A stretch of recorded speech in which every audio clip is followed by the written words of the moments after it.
Hi friend, সবাইকে জানাই জন্মাষ্টমীর শুভেচ্ছা। আমার বাড়ির জন্মাষ্টমী আর গোপাল সোনার কিভাবে পুজো করলাম।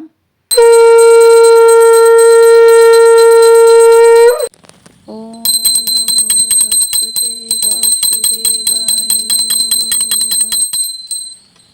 ওম নমো ভগবতে বাসুদেবায় নমঃ নমঃ। ওম নমো ভগবতে বাসুদেবায় নমঃ। ওম নমো রাধা গোবিন্দ গোপালে নমো নমঃ। ওম নমো রাধাকান্ত গোপীকান্তে নমো নমঃ।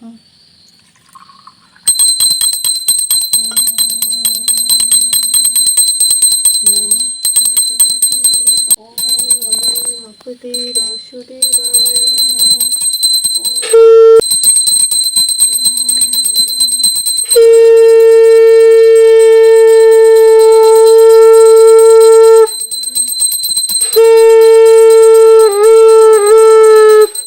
জন্মাষ্টমীর প্রিপারেশান রান্না সব শুরু করে দিয়েছি। এখানে আমি তালের মাঠটা বের করে নিয়েছি, সমস্ত কিছু গুছিয়ে নিয়ে এখন দুপুরের জন্য গোপালের জন্য আমি কী রান্না করছি আর এবছর আমাদের জন্মাষ্টমী কেমনভাবে পালন করছি ওটাই দেখাচ্ছি।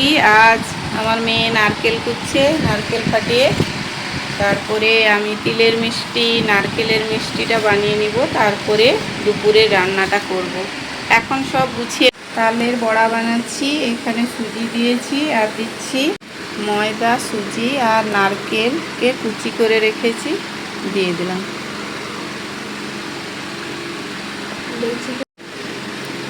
ভালো করে এখন মাখিয়ে নিচ্ছি। যেহেতু সুজি দিয়েছি একটু ফুলে যাবে, তাই একটু পাতলা পাতলা রাখছি। যখন ছাঁকবো তখন এর মধ্যে চিনিটাও মিশিয়ে নেব।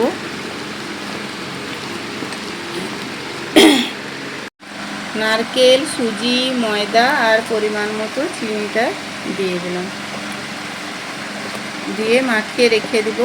সুজিটা ফুলে যাবে আর যদি লাগে আর একটু ময়দা দিয়ে নেব। এখন তিলগুলাকে ভেজে নিচ্ছি। তিলটা ভেজে নিয়ে, খুব বেশি ভাজার দরকার নেই, ভেজে নিয়ে গুঁড়ো করে নেব। নারকেল লাড্ডুটা বানানো হয়ে গেল।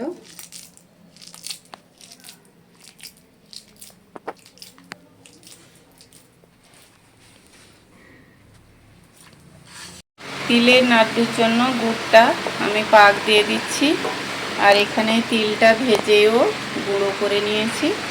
এখন গুড়ের পাকটা চলে আসলে তখন তিলের গুঁড়োটা এর মধ্যে দিয়ে দেব। এখন গুড়টা পাক চলে আসছে, পাক ধরার জন্য জলের মধ্যে যদি গুড়টাকে ছেড়ে দেওয়া হয় তাহলে শক্ত হয়ে যাবে। তিলের গুঁড়িটা দিয়ে দিলাম গুড়ের মধ্যে। আপনারা তিলের লাড্ডু বানানোর সময় গুড়ের, তখন আপনার গুড়টাকে একটা জলের মধ্যে দিলে দেখতে পাবেন যে গোটা গোটা বাল উঠিয়ে লাড্ডুর মতো হয়ে গেলে ভাববেন পাক চলে এসছে। এখন আমি ভালো করে মাখিয়ে নিচ্ছি। হচ্ছে ছোলার ডাল, ছোলার ডালটা আগে সিদ্ধ করে নিচ্ছি। ভিজিয়ে রেখেছিলাম 1 ঘন্টা মতো, তারপরে কড়াইতে ভিজিয়ে সেদ্ধ করে নিচ্ছি। ঘিটা গরম করে নিলাম, তারপরে পটল, আলু, কুমড়ো, চিচিঙ্গা তাকে ভাজা করে নিচ্ছি।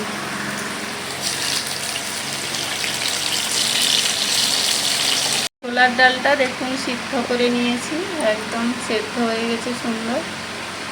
এখন ছোলার ডালটা নামিয়ে রাখছি। ডালটা বানানোর জন্য ঘি নিচ্ছি আর ফোড়নে দিচ্ছি তেজপাতা, শুকনো লঙ্কা, একটু দারচিনি, এলাচ, আর এই পেস্টটা বানিয়েছি কাঁচা লঙ্কা, জিরে, আদা আর টমেটো দিয়ে। এখন গোটা জিরে আর 5 ফোড়ন পেস্টটা দিয়ে দিলাম ফোড়নে। পেস্টটা দিয়ে দিচ্ছি।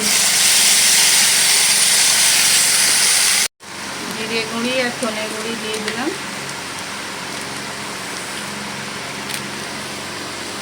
দিয়ে ভালো করে একটু মশলাটা কষিয়ে নিতে হবে।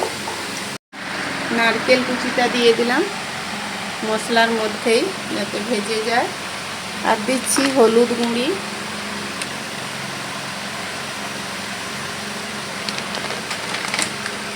দিয়ে ভালো করে কষিয়ে নেব।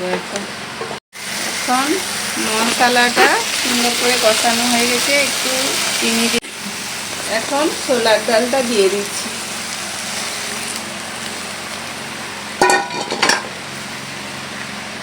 ছোলার ডালটা ফুটে উঠেছে। এখন উপর থেকে গরম মশলাটা দিয়ে দিলাম। কুমড়োর ছক্কা বানানোর জন্য শুকনো লঙ্কা, তেজপাতা ফোড়ন দিয়ে তারপরে 5 ফোড়ন, জিরে ফোড়নটা দিয়ে দিব। তারপর যে বেটে রাখা মশলাটা ওটাও দিয়ে দিতে হবে।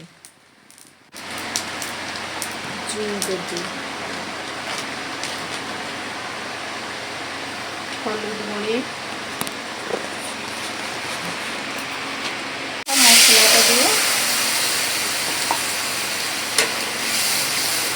এখানে আছে জিরে, আদা আর কাঁচা লঙ্কা, একটু লঙ্কা গুঁড়ি,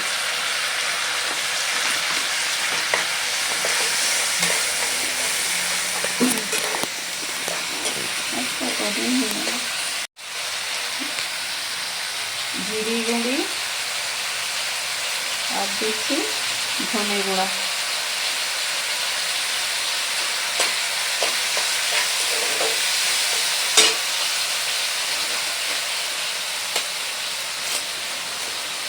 আর এখানে আছে কুমড়া ছক্কার জন্য কুমড়া, পুঁই ডাঁটা, আলু আর নারকেল কুচিয়ে দিয়েছি। আর এখানে দিচ্ছি একটু কিশমিশ আর দিচ্ছি কাজু।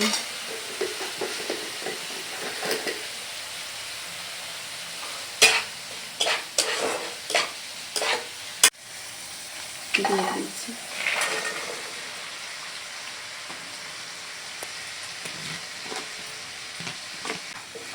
আর আমরা ব্যবহার করছি সন্ধক লবণ রান্নাতে।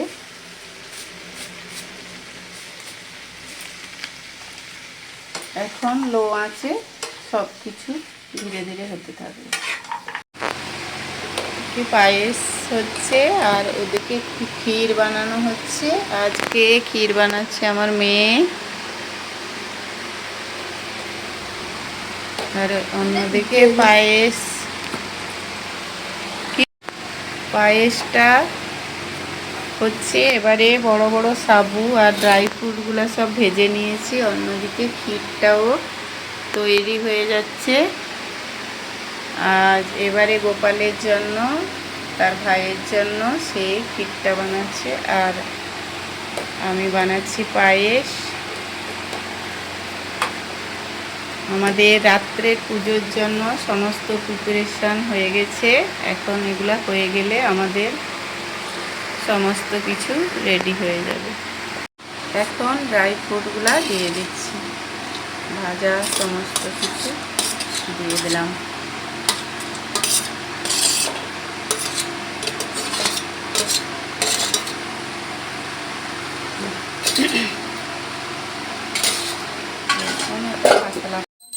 আমাদের বাড়ির জন্মাষ্টমীতে আমরা 4 বার পুজো দিই, সকাল, আবার দুপুর আর বিকেলে আর রাত্রে। যেটা মেন পুজো ওটা হয়। এটা হচ্ছে আমাদের দুপুরে লুচি, 5 রকম ভাজা, মিষ্টি, দুধ এইসব দিয়ে। সকালবেলাও চকলেট, বিস্কুট, ফল, মিষ্টি দিয়ে দিয়েছি। আর রাত্রে তো আপনাদের আরতি আমার মেয়ে করছে লাস্টে।